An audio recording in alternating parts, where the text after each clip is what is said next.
Welcome to Samba Samba. Enjoy the video. Gather tools, a 10 mm socket and ratchet, Phillips screwdriver, plastic trim removal tool, needle nose pliers, and a small tray for fasteners.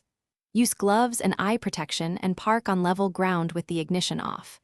Disconnect the negative battery terminal to prevent shorting power window motors and avoid accidental airbag deployment if your trim has a sensor. Work time is about 20 to 30 minutes per door for a single experienced dyer, slightly longer if clips are brittle or rust is present.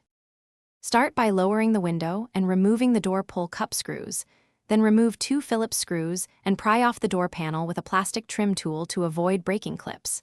Carefully lift the panel to free the top lip, then support it and disconnect the courtesy light connector if present. Peel back the water barrier just enough to reach inside. Disconnect the interior handle linkage clip by sliding the white plastic retainer straight off. Then remove the 2 10 mm nuts, securing the exterior handle from inside the door. Position the new exterior handle in the door opening and feed the mounting studs through their holes.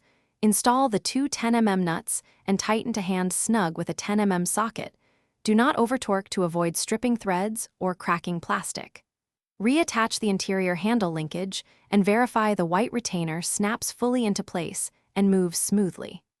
Reconnect the negative battery terminal and test lock, latch, and power functions including interior and exterior handle operation before reseating the water barrier. Thanks for watching. Consider subscribing if we helped you.